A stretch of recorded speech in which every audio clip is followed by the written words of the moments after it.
సాంప్రదాయ రుచుల చిరునామా Sri Manikanta sweets and bakery, Paidi Bhimavaram, Tagarapu Valasa, Visakhapatnam. Swachhandhra Swarnandhra కార్యక్రమంలో భాగంగా విశాఖ జిల్లా భీమునిపట్నం మండలం చిప్పాడలో జలధార జలహారతి కార్యక్రమం నిర్వహించారు. నీటి పరిరక్షణ, పరిశుభ్రతపై అవగాహన కల్పించేందుకు ఈ కార్యక్రమం వేదికైంది. భీమిలి మండలం చిప్పాడ జిల్లా పరిషత్ ఉన్నత పాఠశాల ఆవరణలో శనివారం జరిగిన స్వచ్ఛాంధ్ర స్వర్ణాంధ్ర కార్యక్రమంలో భాగంగా జలధార జలహారతి కార్యక్రమం ఘనంగా నిర్వహించారు. దివీస్ ల్యాబొరేటరీస్ లిమిటెడ్ సంస్థ జనరల్ మేనేజర్ ఎస్ బాలాజీ ఆధ్వర్యంలో జరిగిన ఈ కార్యక్రమానికి ముఖ్య అతిథులుగా AP EMC chairman P Dinesh Reddy, AP కాలుష్య నియంత్రణ మండలి సంయుక్త ప్రధాన పర్యావరణ ఇంజనీర్ శంకర్ నాయక్ హాజరయ్యారు.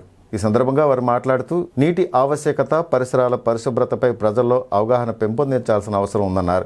భూగర్భ జలాల పరిరక్షణ మనందరి బాధ్యత అని ప్రతి నెల 3వ శనివారం ఇలాంటి అవగాహన కార్యక్రమాలు నిర్వహిస్తున్నామని తెలిపారు. నీటిని వృధా కాకుండా ప్రతి ఒక్కరూ జాగ్రత్తలు తీసుకుంటే భవిష్యత్ తరాలకు నీటి కొరత ఉండదన్నారు. విద్యార్థి దశ నుండే నీటి సంరక్షణపై అవగాహన కల్పించడం కీలకమని, పిల్లల ద్వారా తల్లిదండ్రులకు కూడా ఈ సందేశం చేరాలన్నారు. ఈ క్రమంలో విద్యార్థులతో నీటి సద్వినియోగంపై ప్రతిజ్ఞ చేయించారు.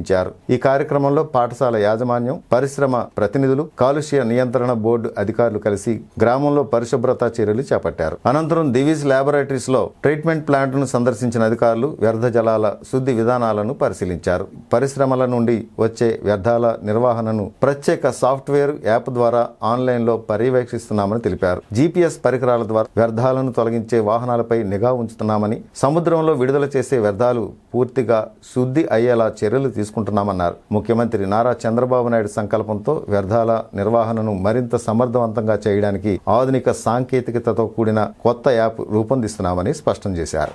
ఇందులో మనకు వాటర్ మీద ఎక్కువ ప్రాధాన్యతను వివరించాలని చెప్పేసి పిల్లలకి, తర్వాత ప్రతి వారు మనకు ఉన్నటువంటి నీటి అవసరాలను ఏ విధంగా వాడుకోవాలి, ఏ విధంగా సద్వినియోగం చేసుకోవాలి, వాటిని ఏ విధంగా ప్రిజర్వ్ చేసుకోవాలి అనే ఉద్దేశంతో ఈరోజు ఈ కార్యక్రమం ఏర్పాటు చేయడం జరిగింది.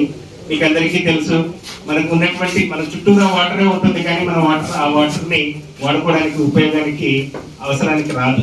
అలాగే మనకు ఉన్నటువంటి మొత్తం వాటర్ బాడీస్లో 3% మాత్రమే తాగడానికి, యూజ్ చేయడానికి ఉపయోగపడుతుంది. అందులో ఓన్లీ 0.3% మనకు అవైలబుల్గా ఉంది. మిగతాదంతా గ్లేషియర్స్ ఫామ్లోనూ, తర్వాత మంచు కొండలుగా ఉండడం జరుగుతూ ఉంది.